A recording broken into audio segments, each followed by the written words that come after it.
No je pravda, že som začal extrémne skoro, tak až absurdne s Tukanom, čo bolo, ja si myslím, že ja som mal 10 a Adam Matej, s ktorým sme založili Tukan, tak mal vtedy 9 rokov, takže to bolo také, že až smiešne v niečom. My sme chodili do takého spevokolu detského a tam sme vlastne si povedali, že by sme mohli skúsiť dať dokopy takýto projekt. On vtedy chodil na bicie na Zušku, ja som chodil na čelo a vlastne ja si myslím, že to bolo do veľkej miery dané tým, že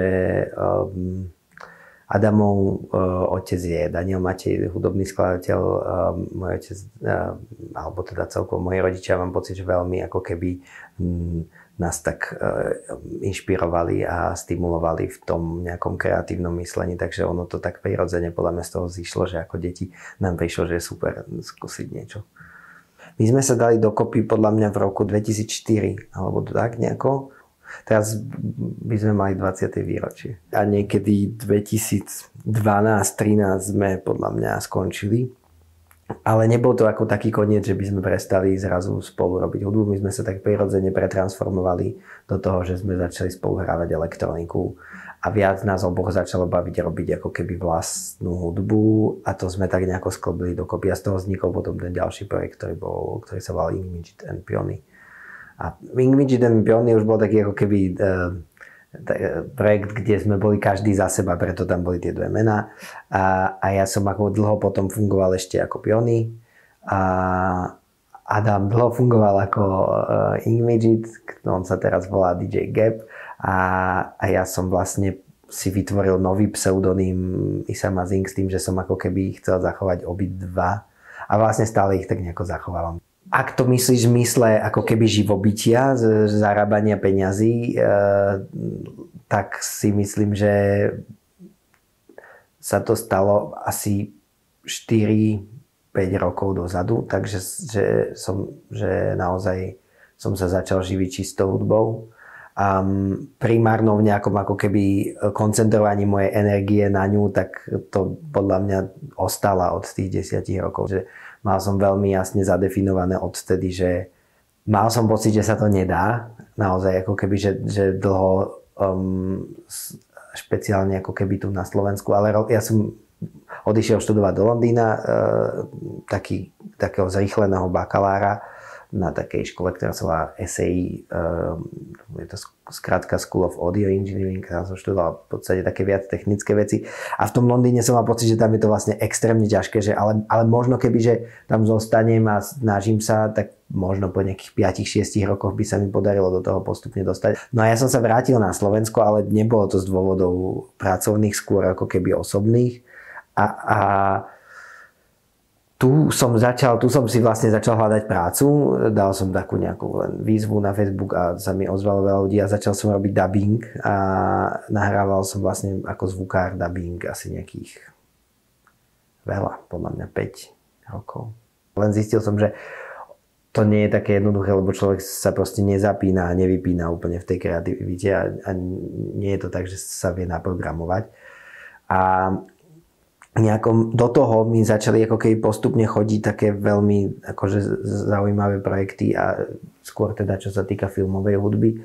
Taký ako keby prvý zlom bol, že som dostal ponuku robiť hudbu do filmu V síti, čo sa stal tak obrovský fenomén a to mám pocit, že na základe toho ma potom oslovili ďalší ľudia, ale aj na základe nejakých starších vecí, čo som robil, že sa to tak postupne začalo ako keby nabalovať. Ale v nejakom momente tej roboty bolo už toľko, že vlastne to buď by znamenalo z mojej strany, tej kreatívnej, tej hudobnej, že buď by to znamenalo, že ju nebudem vedieť robiť naplno a budem musieť robiť nejaké kompromisy v tom, alebo odídem vlastne úplne z toho dubbingu a teda som odišiel odtiaľ a podľa mňa to bolo ako veľmi dobré rozhodnutie.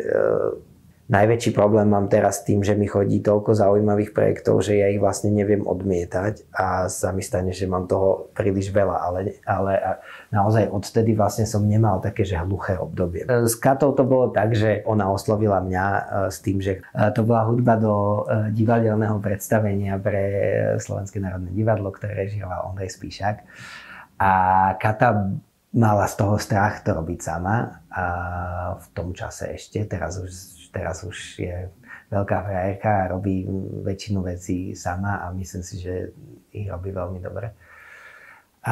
Ja som vtedy úplne úprimne mal, akože nebol som ja nejaký obrovský fanúšik jej hudby a nevedel som si, trochu som si hľadal cestu k tomu, že ako by to mohlo fungovať. A čím viac som z jej strany cítil, že je ona vlastne strašne otvorená, tak tým viac sa mi do toho chcelo ísť a rozhodol som sa, že do toho pôjdeme s odstupom času to vnímam ako veľmi pozitívne rozhodnutie. A tam to bolo tak, že Kata priniesla materiál a my sme vlastne ako keby spolu už potom pracovali na tom materiáli. Ja som to nejakým spôsobom ako keby pretváral producentský, menil som beaty, aj melódie som menil, ale ako keby ten základ a to s Katou vlastne bolo pri väčšine vecí tak vždy, že ten základ bol vždy od nej. Tie pesničky prišli od nej. Čo je rozdiel najmä tomu napríklad, keď si spomenula tú Eriku Rein, tam to je naozaj tak, že to je ako keby veľa z tých vecí aj toho úplného základu vymýšľame buď spolu, alebo ich vymýšľam ja. Takže to je iné, ale do toho ja som robil ako istú dobu som mal také obdobie, že som veľa produkoval pre iné kapely, robil som napríklad zo Zrní, alebo spolu s 8Kidom sme produkovali s Výžemenem Podzim, to je taká česká kapela. Takže tam ešte aj ďalšie veci. A tam to bolo väčšinou vždy tak, že dostal som nejaký materiál a s tým materiálom potom som pracoval ďalej a pretvoril ho do nejakej, podľa mňa pomerne výrazne inej podoby, ale nebolo to, že by som od nuly vymýšľal tie pesničky. Ja vlastne tvorím filmovú hudbu väčšinou tak, že keď mám nejaký ako keby surový materiál, ešte prvý strih, tak ja sa naozaj ako keby hrám, že ja si pustím proste tú scénu a skúšam si a kľudne si skúšam, že 2-3 hodiny len a niekedy to je len jeden tón, že hľadám presnú tú kvalitu toho zvuku, ten pomer, ako veľa tam toho má byť. A tá filmová hudba vie byť vlastne veľmi podľa mňa príjemná robota. Nepríjemné je, keď človek sa dostane po ten tlak a musí rýchlo generovať veľa toho nejakého obsahu a nie je s tým 100% spokojný. Ale tak to je podľa mňa pri všetkom.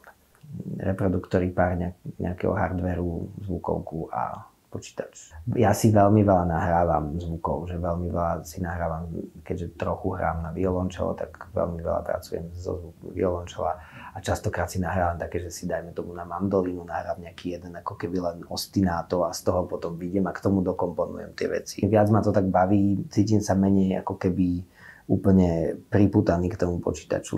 A je to podľa mňa dobre striedať, lebo je to osviežujúcejšie. Podľa mňa celkovo, že pre takú, akože keď človek sa dostane do fázy, že robí veľa, je dobre nájsť spôsoby, ktoré ho vytrhávajú z toho stereotypu. Lebo ten stereotyp je podľa mňa to, čo ako keby zabíja tú kreativitu z dlhodobého hľadiska.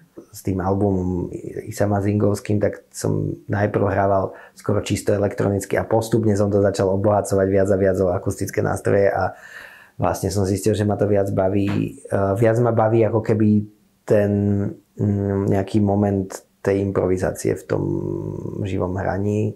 To je možno dôležité povedať, že je to úžasné, že sa živím hudbou a naozaj ako keby mám pocit, že je to v niečom môj splnený sen, lebo naozaj som chcel robiť filmovú hudbu, chcel som sa tým živiť a zrazu mám veľmi veľa projektov, veľmi veľa vecí, na ktorých robím.